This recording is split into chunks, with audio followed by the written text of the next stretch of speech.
अब तक तो उसमें थे इलेक्शन वगैरह में, और हम इनसे बात करेंगे और थारी मीटिंग भी करवाओगे। और फिर हमने कहा मगर जी हम धरना देंगे 15 तारीख में, हमने लिख के दे दिया मगर 15 में हम धरना देंगे अगर 14 तक भुगतान नहीं हुआ। कह लगे धरना तो भाई इतना आचार संहिता है। नमस्कार, स्वागत है आपका दुनिया की आवाज़ पर। मैं राहुल चौहान। और जैसे कि हमारे सभी दर्शक जानते हैं, शामली बकाया भुगतान का मुद्दा लगातार हम अपने चैनल पर दिखा रहे थे। उसी बकाया भुगतान के मुद्दे को लेकर के आज हम वीडियो बना रहे हैं।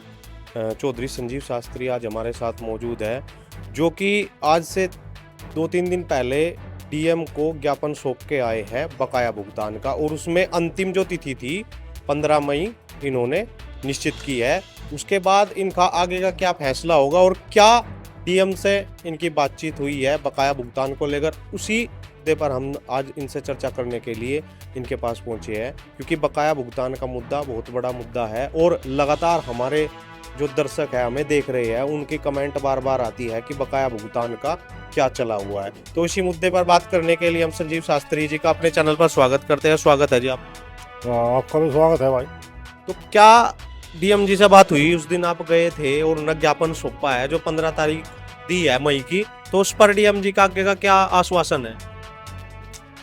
ऐसा है, किसानों का फोन आए बार बार, अब ये तो इसमें कुछ नहीं कर रहे। और जो नया सत्र है इसका भी उन्होंने काफ़ी लेट कर दिया। तो दोनों बात हो गई थी, तो हम किसान इकट्ठे हुए और पहुँचे, सोमवार में गए थे। तो वहाँ पे बात हुई मगर जी डीएम साहब, ये मामला जो है वह पिछला तो हो ही नहीं रहा, और अगला भी जो है 1.5 महीने से भी ज़्यादा ले गए। कह लगे हम भाई अब तक तो उसमें थे इलेक्शन वगैरह में, और अब इनसे बात करेंगे और थारी मीटिंग भी करवाओगे। और फिर हमने कहा मगर जी हम धरना देंगे 15 तारीख में, हमने लिख के दे दिया मगर 15 में हम धरना देंगे अगर 14 तक भुगतान नहीं हुआ।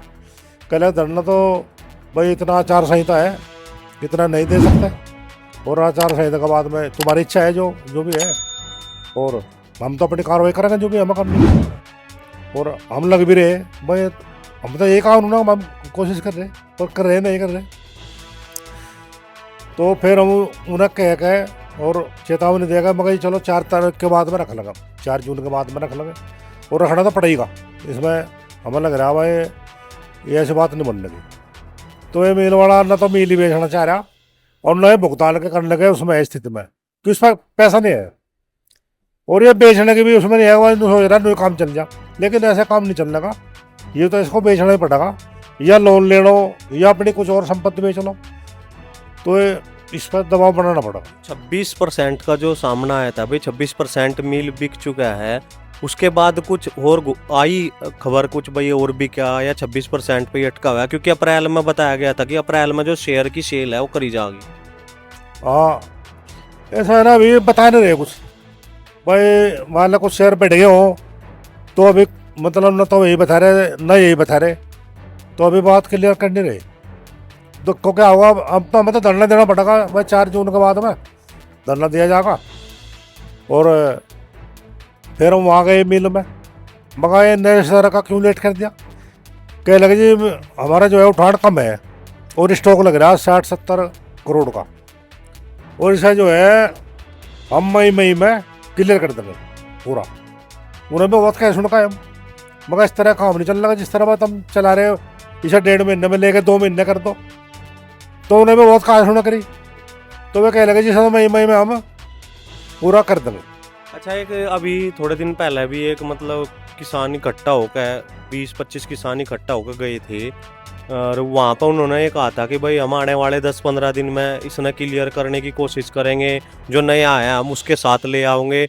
लेकिन वो भी टाइम निकल लिया। उसके बाद अगर बातचीत करी जाए तो 15 से 20 दिन निकल चुके हैं, उनकी नवे में भी कोई गति नहीं पकड़ा। नया भी मतलब बढ़ता ही लग रहा है, जान गति पकड़ नहीं रहा। उस पर क्या बातचीत हुई? उस बारे में गए थे ना हम सोमवार में, बट डीएम साहब से मिले पहले, फिर वहाँ गए तुरंत। तो उस बारे में कह लगे अब जो हमें भाई इनका स्टॉक लग रहा उसके बारे में बता। फिर कह लगे जो इनका कोई वो होता होगा भाई, इतनी चीनी बेच सके या ज़्यादा नहीं बेच सकते। तो वे कह लगे तुम इतने क्यों बेच रहे। वे कह हमने फिर वो कह लगे मिल वाले, हमने जवाब दिया अगर जी हम जो भी किसानों का पेमेंट कर रहे हैं हम सिर्फ चीनी से कर रहे हैं, हमारे पास और पैसा नहीं है। तो इसलिए हमें ज़्यादा चीनी काटनी पड़ी। मगर ज़्यादा कहाँ काट रहे तुमने तो स्टॉक लगा रखा। कहना नहीं हमारे पास वही बात है भाई तुम ज़्यादा चीनी, मगर ऐसा काट दो भाई, ज़्यादा जो नहीं है इसे निकाल लो सारे को, पेमेंट करो किसानों का। तो ये बात हुई। जैसे एक अच्छे मकान को बनाने के लिए मजबूत नींव की आवश्यकता होती है, वैसे ही अपने की फसल अच्छी लेने के लिए मजबूत जड़ों की आवश्यकता होती है। मजबूत जड़ बनाने के लिए आईपीएल बायोलॉजिकल का वैम शक्ति का इस्तेमाल करके सभी किसान भाई अपने गन्ने की फसल की जड़ों को मजबूत कर सकते हैं। आईपीएल का वैम शक्ति जो जड़ों को फैलाता है और जड़ का विकास करता है। जब जड़ों का विकास होगा तो जो जड़ है, जड़ों के द्वारा ही पौधा ज्यादा से ज्यादा भोजन ग्रहण करेगा और क्लोरोफिल की मात्रा को बढ़ाएगा। प्रकाश संश्लेषण की प्रक्रिया ज्यादा होगी, जिससे आपकी गन्ने की फसल लहलाएगी और अच्छी उपज देगी। तो आप आईपीएल बायोलॉजिकल के वैम शक्ति का इस्तेमाल कीजिए और अपनी गन्ने की फसल में ज्यादा से ज्यादा पैदावार बढ़ाए, अधिक गन्ने की उपज लेने का काम किसान भाई कर सकते हैं। अधिक जानकारी के लिए दिए हुए नंबर पर कॉल करके आप इसकी अधिक जानकारी ले सकते हैं। तो मैं ये पूछना चाहूंगा, जैसा एडीएम उसमें बीच में था भाई, साइन कराने मिल मालिक था, उनका भी मतलब एफिडेविट साइन हुआ था। तकरीबन सारी जो थी प्रक्रिया वो लिखित कागजों में थी। उसके बाद भी ये अप्रैल से फिसल गए भाई, अप्रैल में हम लेकर चलेंगे, कुछ परसेंट लेकर चलेंगे, कुछ परसेंट मील बंद होने तक लेकर चलेंगे, मतलब तमाम तरह की उसमें शर्त लिखी हुई थी। उन शर्त पे झूठा साबित हो रहे। तो उस बारे में एडीएम साहब का जो लिखित था उस बारे में क्या चर्चा हुई? ऐसा एडीएम साहब तो हमें मिले नहीं। फिर हमने जब वे नहीं मिले तो डीएम साहब से बात करी और समय निकाल कर एडीएम साहब से मिलेंगे अभी 5-4 दिन में और उनसे पूछ जाएगा। और बस धरना तो देना ही पड़ेगा। धरना हमें लग रही है धरना बिना बात नहीं बनने की, ना तो ये सरकारी दबाव में नहीं बगैर धरने के, न एडीएम और डीएम ने। अच्छा, धरने का जैसा है, धरने के लिए गांव दर गांव किसानों से बातचीत हुई भाई धरने के लिए तैयार है, या मतलब आगे की कुछ प्रक्रिया जो किसानों द्वारा एकत्रित हो गया, या मतलब फोन द्वारा कुछ बातचीत हुई भाई धरने की प्रक्रिया किस हिसाब तक करी जाएगी आगे? बातचीत जो है करेगा अब 15 तारीख के बाद में, 15 तक तो जो है गेहूँ कटना बोने बने, तो 15 के बाद में, 15 मई के बाद में गांव संपर्क करेंगे, मीटिंग करेंगे और भाई उनकी उस जगह में क्या करना। तो सहमति तो बनेगी सबकी, यही बस धरना दे लो और धरना ही देना पड़ेगा, इसमें सभी को लग रहा। और 4 तारीख के बाद में मैं ये कहना चाहूँगा सभी किसान भाइयों से, वो 4 तारीख के बाद में भाई बता देगा तारीख की हो, और सब भाई किसान भाई तैयार रही हो, एक धरना और देना पड़ेगा, जो भी बात बनेगी। अच्छा, एक इलेक्शन का था भाई, इलेक्शन से पहले अब भाई कुछ हो सके, लेकिन वो इलेक्शन यहाँ का चला गया, उसके बावजूद भी कुछ नहीं हुआ। वैसे जितना जी आए थे उन्होंने कहा है भाई हमने जो तकरीबन इस प्रकार के मील है उनका नोटिस जारी कर दिया, और प्रसन्न चौधरी जी ने भी उनसे कहा था भाई पेमेंट का मुद्दा यहाँ बड़ा मुद्दा रहा। भाई कुछ लगा है उम्मीद भाई सरकार की तरफ से कुछ एक्शन होगा, या मतलब भाई ढिल्ली बात रहो? नहीं, सरकार इसमें रिस्क नहीं ले रही। अगर सरकार इसमें रिस्क लेती तो यह नौबत नहीं आती। सरकार के लिए क्या है 214 करोड़ का भुगतान, इनमें मतलब लोन भी दे सके, वैसे भी उधार भी दे सके सरकार, उनमें 100 इंतजाम है, कुछ भी नहीं है उनके सामने।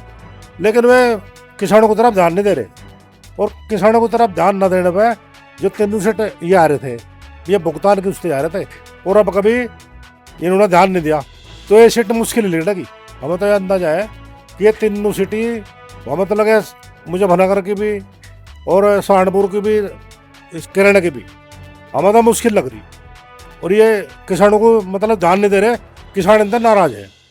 तो किसानों का रुझान अब क्या दूसरी तरफ डाइवर्ट हो गया पेमेंट की वजह से ही। अब पेमेंट की वजह से है, और भी मतलब बहुत मुद्दे है किसानों के, मतलब किसानों की तरफ ध्यान नहीं है सरकार, तो किसान जो है खुश नहीं है। और खुश नहीं है, मान लो जयंत जी गए उधर, और जब भी किसान मतलब है कि गए नहीं पूरे, आधे रह गए, आधे तो चले गए, हो गया डाइवर्ट हो गए भाई, आधे दोनों तरफ फट गए। हाँ दोनों तरफ फट गए, लेकिन पूरे किसान जयंत के कहने से भी गए नहीं, इतनी नाराजगी जताई। अच्छा अनु कहता है भाई जाट समाज तो हमेशा जैन जी के साथ जावा है, तो जाट समाज का पूरा नहीं उतरा ना ना ना ना मतलब दिक्कत इतनी थी सरकार से कि जैन के बार बार कहने से भी जाने से भी मान्य नहीं।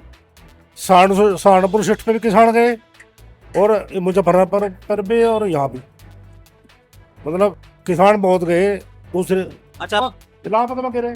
पागपत में भी किसान है, तो क्या वहां भी फेरबदल होगा कुछ ऐसा इस तरह का, भाई किसान जितने भी है वो पलटने की कोशिश करेंगे या मतलब दूसरे उस पर जाने की कोशिश करेंगे? 26 का जो वहाँ थोड़ा फर्क है। वहाँ जैन की भाई ज्यादा वो है, इधर इतनी वो नहीं रही। वहाँ ज्यादा बात मन नहीं जा हो सका वो तो सड़ निकल जा। हाँ पर इन तीनों का जज्जा लग रहा। अच्छा फाइनल अब जो डिसीजन है वो भाई 5 या 4 के बाद जो चुनावी नतीजे आएंगे उसके बाद धरने का ही रहेगा। बस 4 के बाद में डेट वो हो जाएगी, पक्की सी डेट में धरना देना और तहसील में धरना दिया जाएगा। और मैं किसानों से भाई यही कहना चाहूँ, मैं हम भी कोशिश कर रहे और सभी किसान भाई तैयार रहियो। सरकार तो कुछ नहीं करती, मान लें सरकार तो पहले भी चलेगी, अब भी किसानों को तो लड़ाई खुद लड़नी पड़ेगी। अपना हक किसानों को लड़के लेना पड़ेगा, लड़के ही लेना पड़ेगा। और 4 के बाद में धरना दिया जाएगा और सभी किसान भाई ज़्यादा से ज़्यादा आइयो। बहुत बहुत धन्यवाद। तो आप अभी अभी संजीव शास्त्री जी को सुन रहे थे, जो धरना संचालक है, जिन्होंने 95 दिन का जो धरना चला था उसमें काफ़ी संघर्ष किया है। और उसी संघर्ष के बावजूद जो 14 दिन का परमिट हो रहा था वो लगातार चल रहा था। लेकिन अब मिल मालिक के द्वारा जो एफिडेविट जो कागजात थे साइन करके जिस आश्वासन पर धरना उठाया गया था वो आश्वासन अब फीका पड़ता हुआ नजर आ रहा है। क्योंकि जो 14 दिन का परमिट लगातार चला हुआ था उसमें भी लगभग 2 महीने ऊपर होने को आ रहे हैं। वो गति बढ़ाने की कोशिश कह रहे थे कि भाई हम करेंगे, तमाम तरह की बातें हैं उनकी। चीनी स्टॉक है, चीनी बिक नहीं रही है, तो तमाम तरह की जो बातचीत है उन्होंने वहाँ पर गए हुए किसानों को बताई है।